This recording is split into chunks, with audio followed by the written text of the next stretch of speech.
Bienvenidos a ROLLCAST 8 y 6. Si estás escuchando esta intro es porque te cansaste de escuchar la anterior, así que te ahorramos el trabajo. Vamos a hablar de rol, vamos a hablar de anécdotas y vamos a hablar de un montón de cosas que no tienen nada que ver con ninguna de las dos anteriores, y así todo tiene sentido. Créenos que te vas a divertir. Pasá y busca un lugar para sentarte que ya arrancamos. Hola, ¿cómo están? Yo soy Juan. Yo soy Augusto, ¿cómo andan?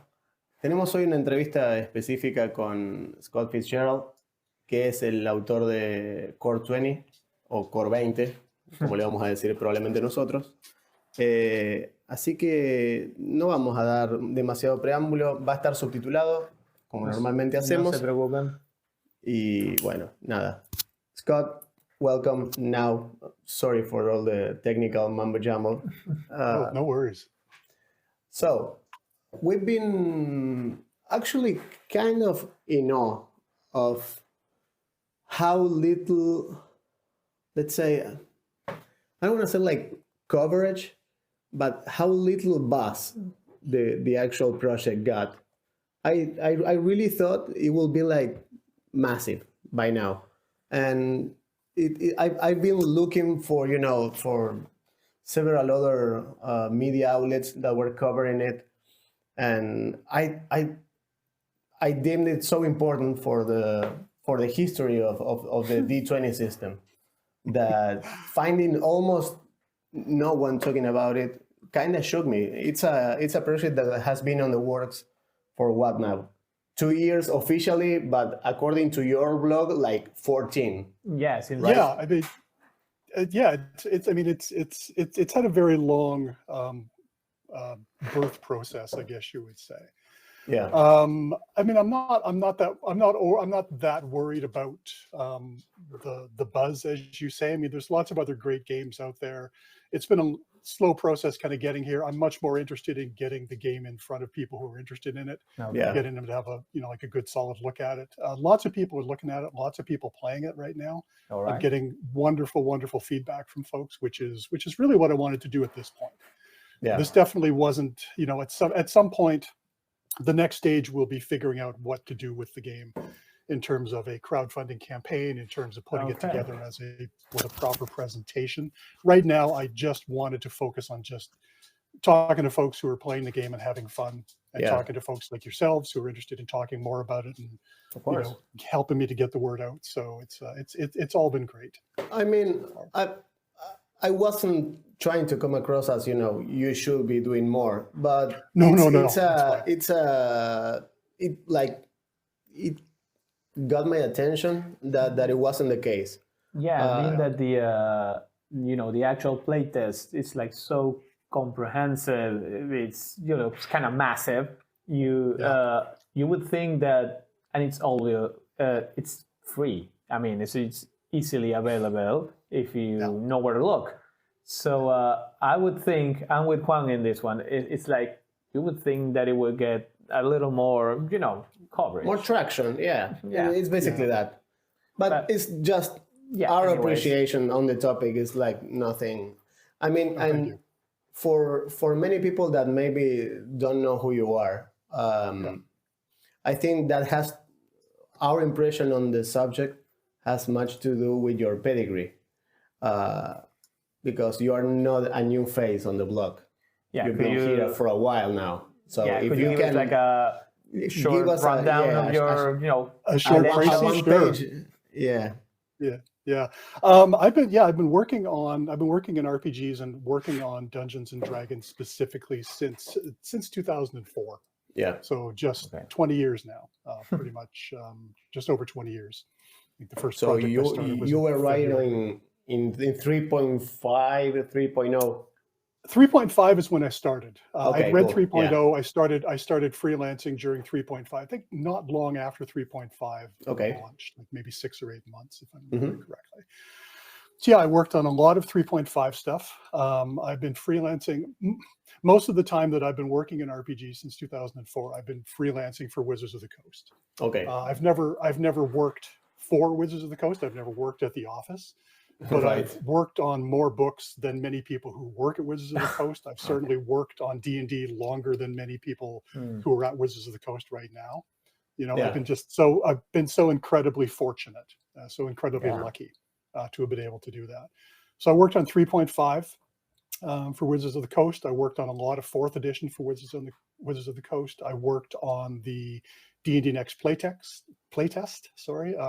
both editing and did some writing. And then have been working on 5th edition since it came out. The first big assignment I had for 5th edition was I got to edit the monster manual. I was the editor for about half of the Dungeon Master's Guide, and I did proofreading on the player's handbook. Awesome. As well. Very cool. So it was a wonderful process. It was a great experience doing that. Interesting. So what I find interesting is that with all this background, you have decided to actually use it and I don't know, make the maybe the D20 system to end all D20 systems, something like that. How would you describe your Core20 project? Yeah, the Core20 project really came out of a desire on my part to I wanted to play D&D in a different way, and I spent a lot of time. Don't we all? Yeah, it's basically When I started playing, my first RPG was 1st edition AD&D. I started playing in high school, way back. And I absolutely loved it. I fell in love with it. The game changed my life. The game saved my life in a very real way. Yeah. My second RPG was the Traveler RPG, a science fiction game. Yeah. And one of the great things about starting with AD&D and then switching to Traveler was just the different approach. The approaches of the two games was very different. AD&D, as with 5e, it's a very archetypal game. You have character classes that sort of fit into a specific niche, the warrior, the wizard, the barbarian, Traveler didn't have character classes per se. Traveler had different paths you could take with your character. Right. But you could basically do anything you wanted, right? You could take a little bit of this, a little bit of that. You could decide, okay, I'm good at this. I want to be better at it. And I don't care that much about the other thing that I'm good at. You could really customize and fine tune your character to some degree. Yeah. And I really loved that. And literally back in high school, I thought I would love to play a version of D&D that does this. And I just kind of expected that at some point somebody else would write one. So I just thought, I'll just sit back and wait for that. And I waited a long time and it didn't happen. And then I waited some more and it didn't happen. And then I started working on D&D and it still hadn't happened. And at some point I finally just got the inspiration playing a long-term game with some friends of mine, friends who I started gaming with in high school, who I'm still playing with today. And I just thought we could do something a little bit different here. And I started to experiment. And so the very first version of Core20, which was at that point just house rules for taking 3.5 and turning it into a game with no classes and no levels. Yeah. Right. And it was like 30 pages saying, okay, here's how to look at what's in the player's handbook and use it in a slightly different way. And that was in 2010, and that was the starting point for the game. Okay. And just as as we kept playing it, and as other folks were interested in it and passed it on, it was like a closed alpha playtest, I guess you'd say. Because I knew it wasn't anything that I could put out at that point, because it was just bits and pieces. Yeah, right? I get it. But from that, as we kept playing and as I kept tinkering with it, it started to evolve into something that at some point I realized could be a full system and was something that I wanted to work on that way. That's great. And you keep working on editorials, like freelancing and stuff for other companies, or you are? Yeah. Oh yeah, totally. Yeah. I mean, I haven't worked on anything for Wizards of the Coast for a little while, but I do a lot of work. I work for MCDM. I do a fair bit of editing for them, Matt Colville's company. And I work with James Intercasso, who's their lead designer and a very good friend of mine, extraordinarily that's pretty cool. talented designer.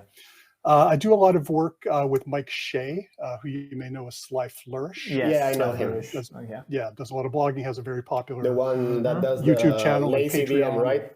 The Lazy DM books. Yeah, exactly. Yeah. So I do a lot of work with Mike. I do a lot of work with other companies. And then the time that I have left over, I focus on my own stuff. Yeah, it's been over the last couple of side project for all this time. That's pretty cool. Yeah, man. I mean, you are 24 hours on RPGs, which is like, I mean, it's a dream. We do have our 9 to 5s that has nothing to do. Well, mine kind of does. Well, you work in a video game. I work in video games, so but and well, he does catch bad guys for a living. He's not a cop, but kind of. I work in a prosecution, so in a prosecutor office, like the district attorney kind of thing. Right. So it's I don't know. I mean, as you said, RPGs save us in different ways. Yeah. So Yes. so yeah, but I find it very admirable that you became the change you wanted to see in the D20 system. That's very nice. Yeah. so I think like on a lot of different ways, like not just looking at the rule set and the idea of taking D&D and D20 fantasy and making it a classless, level-less system, something that was much more free-form, gave you a lot more options for character building. But I mean, one of the reasons that it's taken me as long to put out like this full play test as it did is that I realized as I was getting close to the point where the game felt fairly complete. Okay. I realized that I didn't want to put it out as sort of like 60% or 70% of what the whole thing could be. I really wanted to finish it. I wanted to sort of address not just the rules, but a lot of other stuff that I had always wanted to try to tweak a little bit or to fix in D&D. So the game has what I think is a much more robust lineage system. So lineages, ancestries, races, whichever version of the game you're looking at.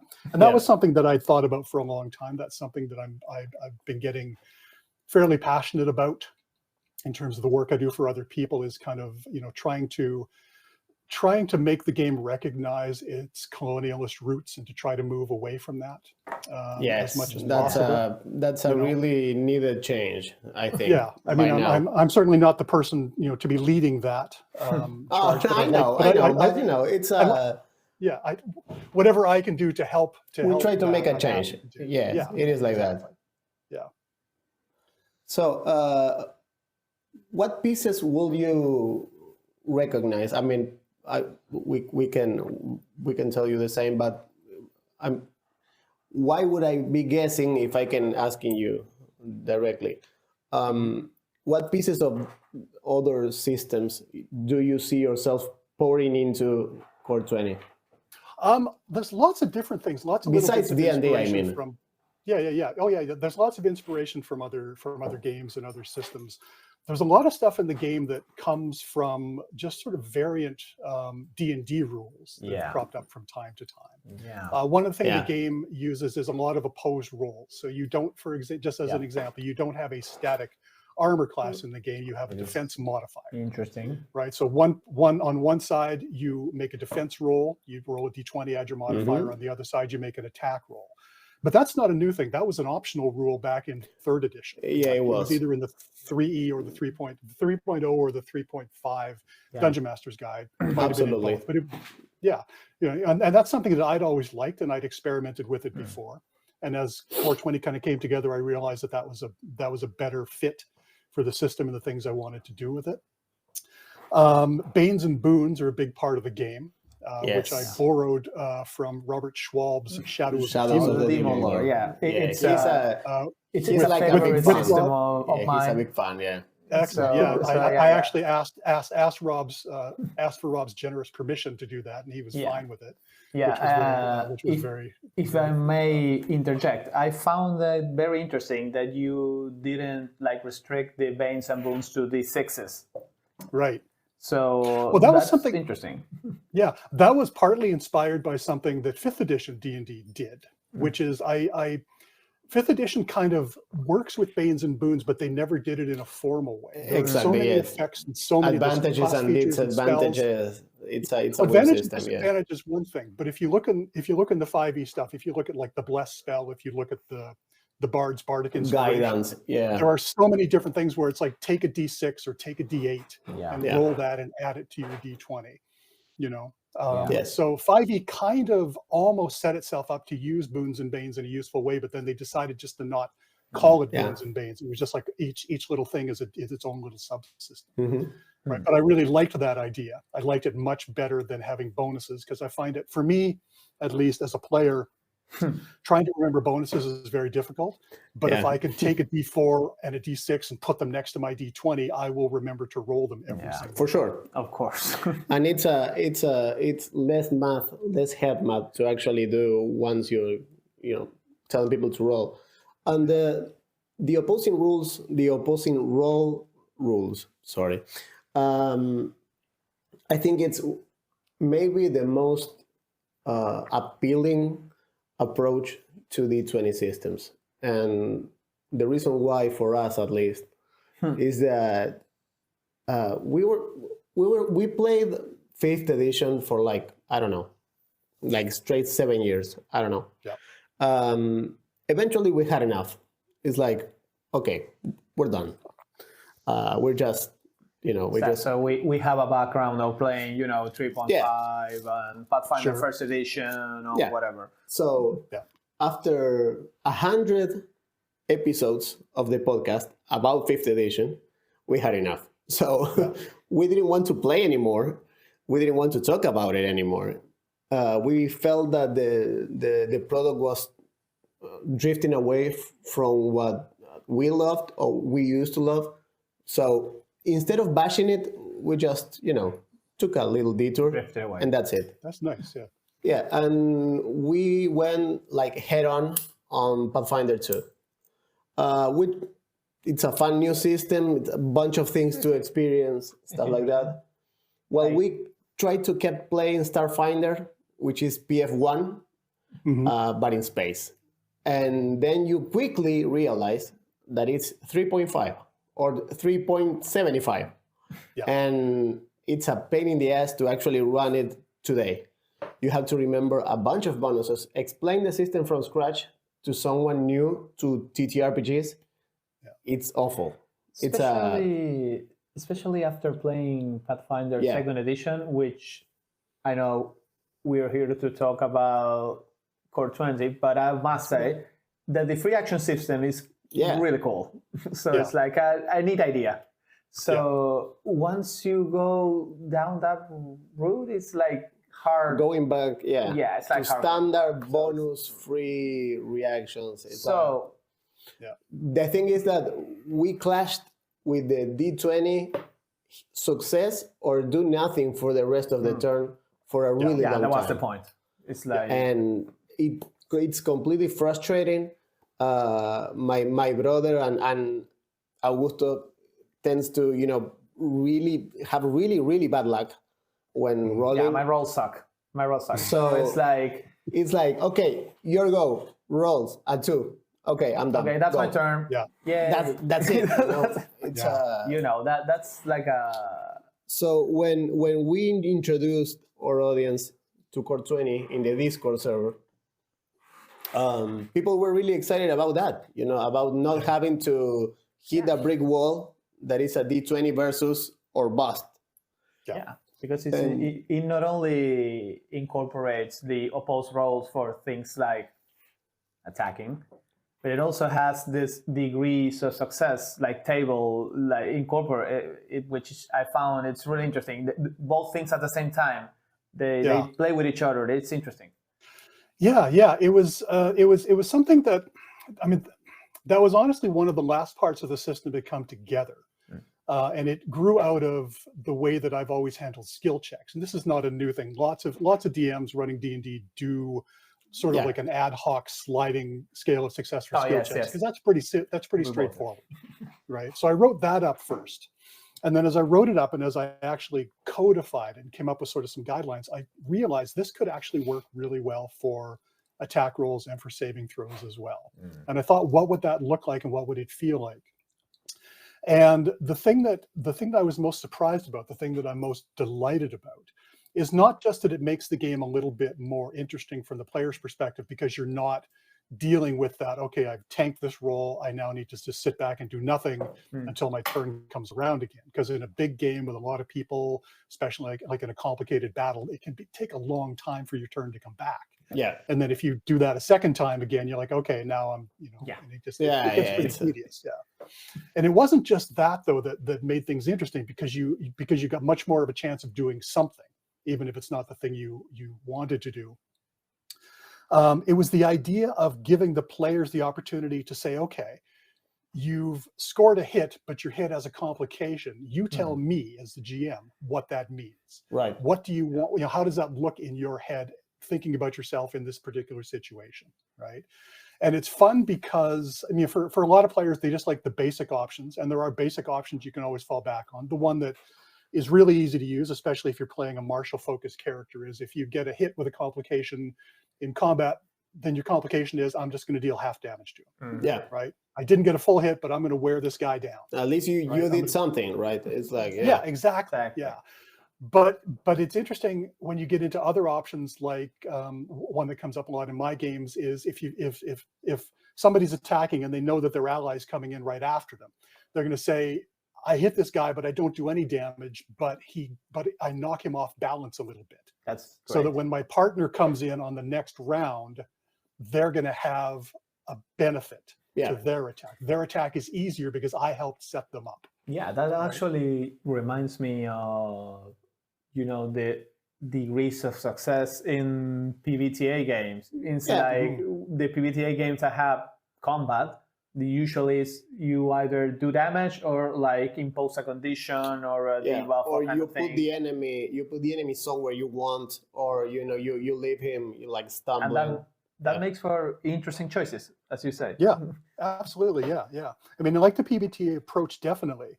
But the one thing that I really wanted to do was to make it more narratively flexible. Yeah. You know, I mean, as a DM, the best thing that can happen to me is if somebody gets like a skill check with a complication, or they make a successful attack with a complication, I want them to tell me something that will surprise me, right? I want them to say, okay, here's what I want to happen. And I want to be able to go, cool.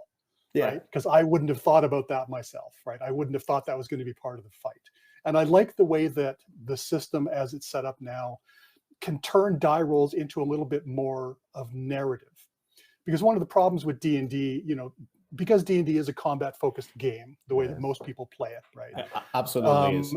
The narrative of combat is usually I hit or I miss, right? Historically, and that's you know, that definitely tells a story, but it doesn't necessarily tell an interesting story for me. I think it falls on the DM's back to actually narrate hit points and stuff like that, like you're wearing the opponent down, and every time you don't hit the the AC. CA, it's in Spanish. AC. You know, what did I do? Did my attack bounced on the armor, or did something? You know, it's and as a DM and both as a player, asking a player to tell you how the attack was, you know, do it in a narrative fashion. Well, all he's doing is missing or hitting an awful armor class. I think it's like a torture, actually telling a player to, no, tell me how you miss. I don't want to, man. I'm missing. I've been missing for 3 turns in a row. Fuck you. I don't want to tell you how I miss. I'm missing. So yeah, I think that puts a lot of narrative charge on the back of the DM, while your system gives the player a chance to actually, you know, tell you, okay, I'm not doing exactly what I wanted, but I can, you know, use the back of my sword to position myself that way, leave it open to that thing. And I think it's really necessary to actually stray away from the black or white hit or miss system. I think that in 2024, we cannot be missing and doing nothing for the rest of the turn. It feels like a disservice to the rest of the system and to the players and to everyone's time, you know. But that back and forth is really interesting. And now that Juan mentioned hit points, another thing I found very interesting about Core20 is that you did something we really like. You like separated defense points from critical points. It's like two kind of hit points. So would you like to elaborate on why did you do that? I did that because I've always been kind of dissatisfied with with that question in D&D way back to the very first editions of the game, of what do hit points actually mean? Yeah. What do they represent? Exactly. Right. I can tell you this about that hit point system. That's actually the oldest part of the game. Oh, really? Because it's actually built around a system, like a house rule that I used for AD&D when we were playing. Yeah. It was set up quite a bit differently back then, but it was that basic idea of let's split up the hit points the characters get, right? And we'll make some of them defense points and we'll make some of them critical points. And critical points represent your actual bodily health, right? How much damage your body can take before it just stops working.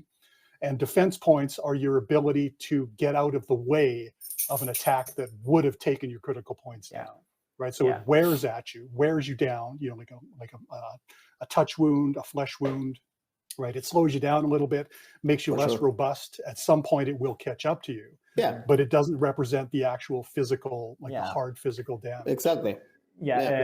Juan mentioned Starfinder. Starfinder has the stamina points, which is okay. Yeah, well, there was an optional system for 3.5. Exactly. Which did that. Which was, I think it was taken from the Star Wars D20 game originally. Yep. Yeah. So I remember actually playing Star Wars D20, and I remember that people will correct me on this one. But lightsabers used to bypass stamina and go straight into health. If you got hit by a lightsaber, that was like the big thing, right? The lightsaber doesn't care about armors. If you got hit, you got hit.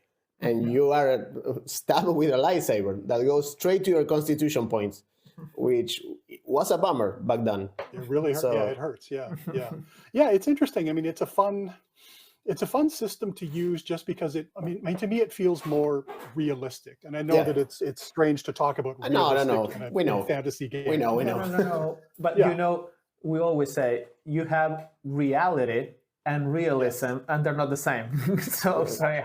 So there is a place for realism in fantasy. Absolutely. And it's fun. I mean, it does things interesting to the narrative of the game.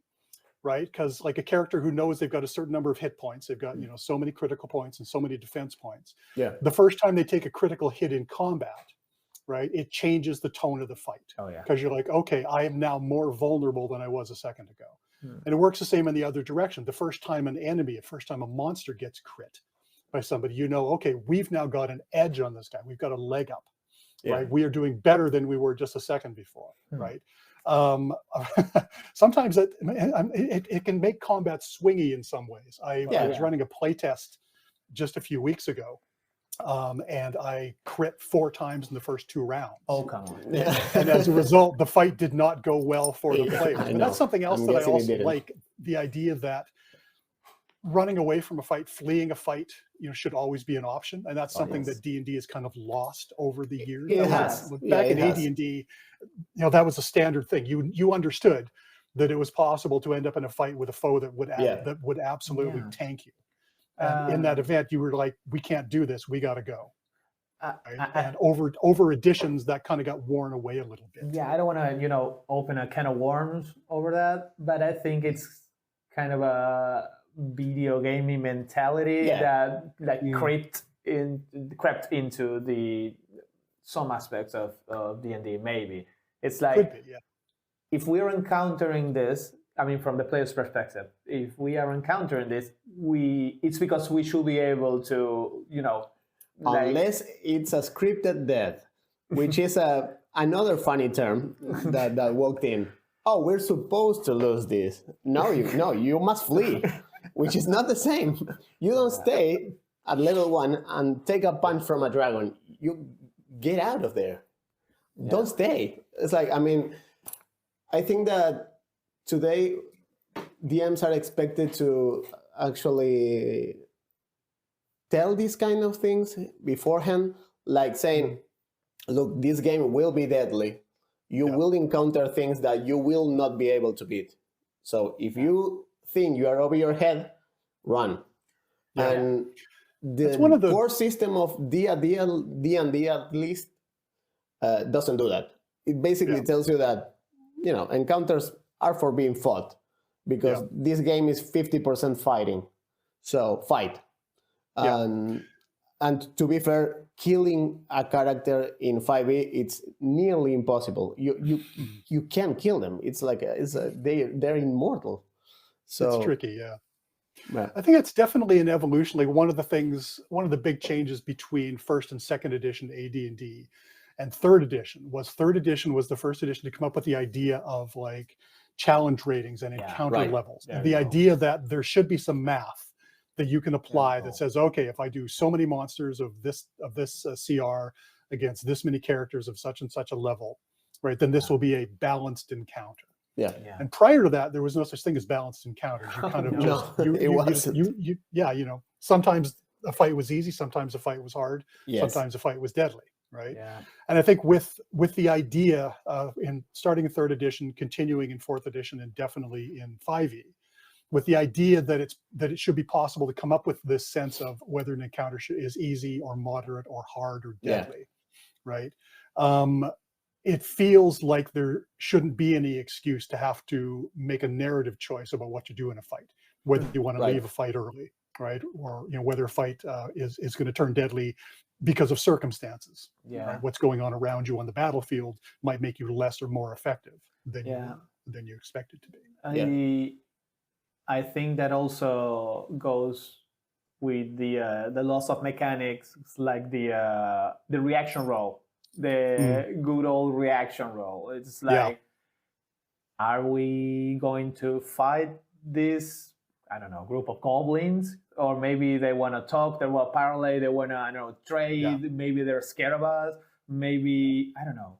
But since players now know, I don't know, not all players, but most players know that, I don't know, goblins are cannon fodder. It's like, if we want, we can kill them. We should. Should we? I don't know. It's up to us. It's like, I think it's lost something, but it's like play styles. I don't know. It's evolution in a way. So Scott, what's your roadmap for Core20 in the upcoming months? The roadmaps, you tell me. Just basically to continue the playtest, to keep trying to get the game in front of people, find out what people think about it, what they like. I am in the process of putting together some quick start rules. Cool. So sort of like a shorter, not like a smaller version of the game, but just some guidelines saying, here's how you can get into it really, really quickly, right? I mean, the issue with a game like Core20, where you have so many options, is that it's really easy to get sort of gobsmacked. It can be overwhelming. Analysis paralysis. It's like, how do I build the character I want? Because I know the rules will let me. You dedicated 53 pages to skill checks. Yes. Which is a lot. And I love it. But many people can see this and be scared. And I think they shouldn't. I think it's one of the more interesting parts of the manual.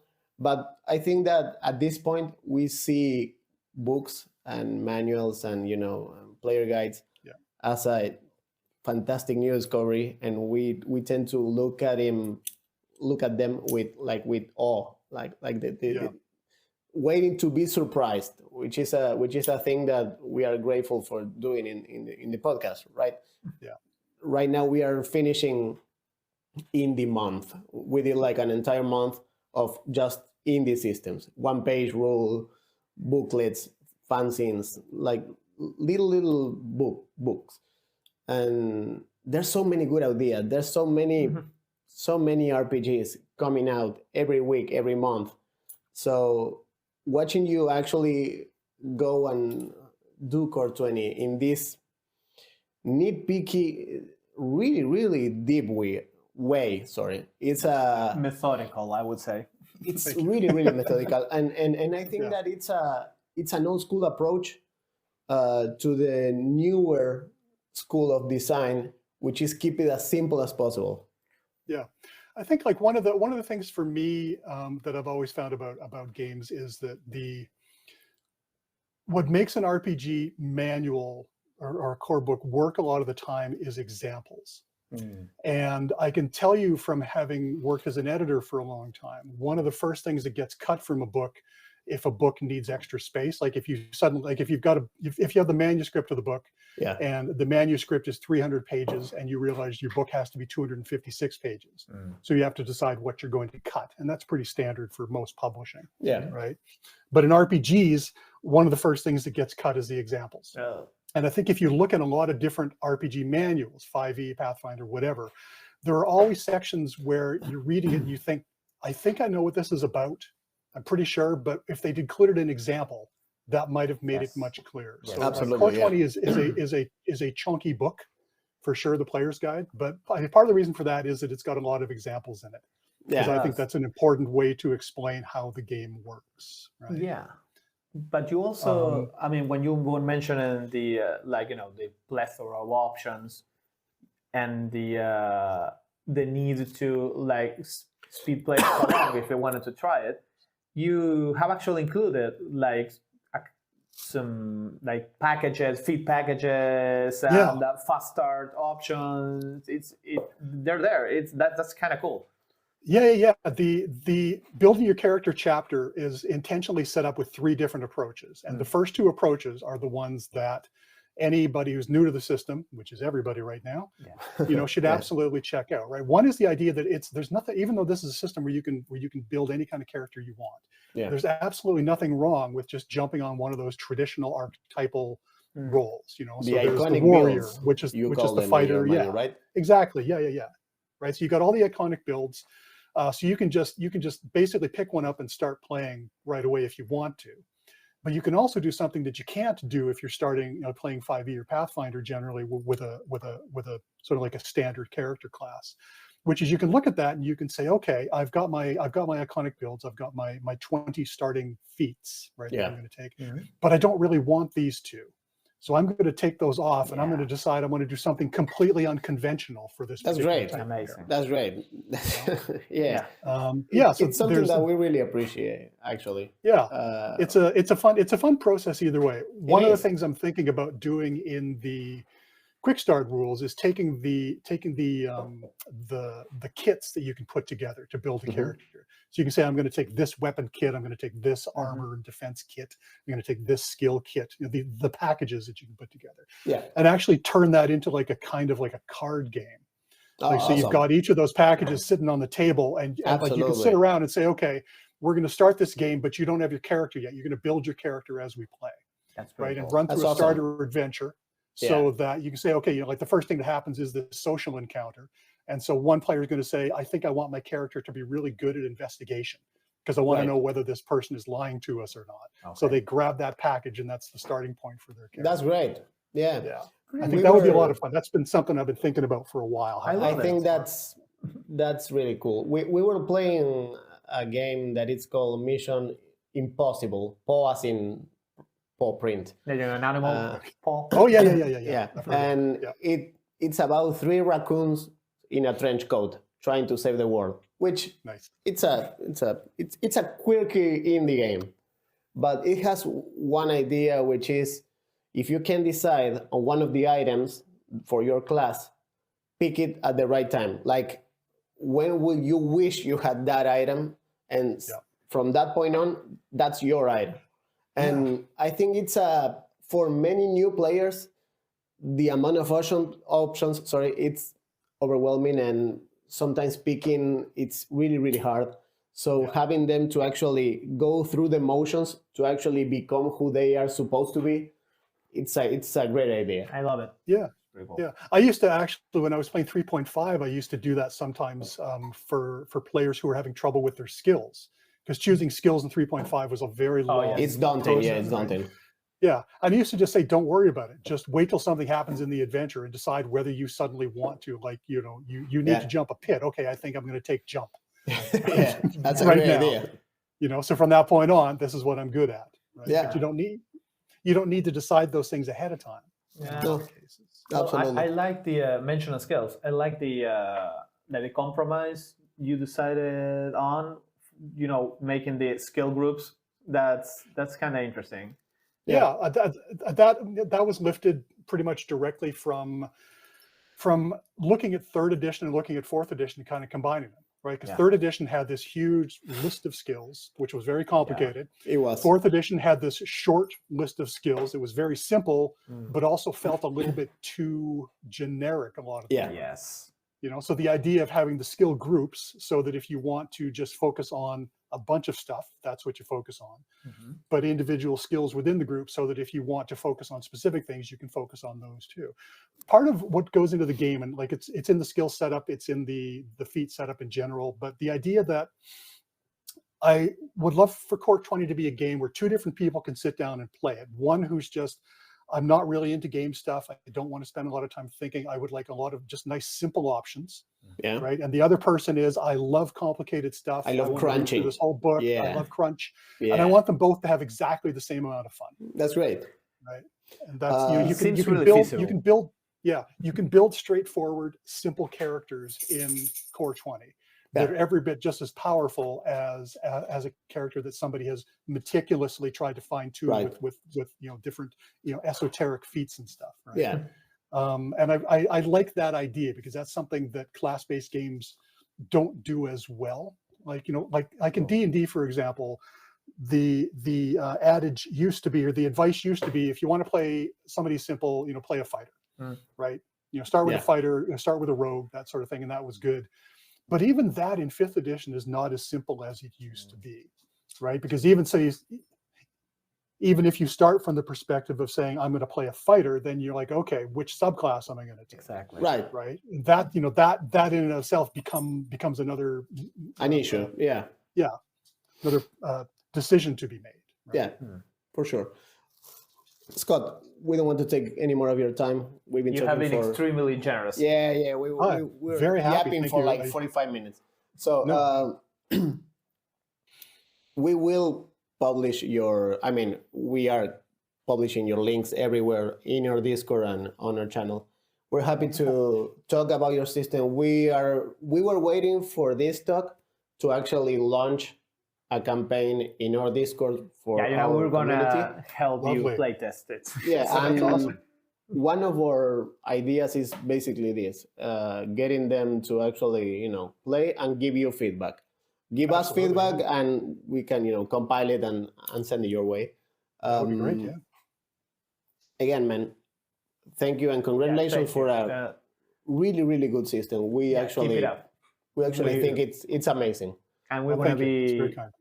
you're gonna be like paying attention to whatever happens in the coming you know, months and whatever. So Keep if us you- posted. If Yeah, Oh, you- absolutely. I will. Yeah. If you see that, you know, you have some new supplements that you want to share with the community, we will be here. We'll That would be here to try. great. Much man. appreciated. Thank you a lot. Thanks Thank you. again.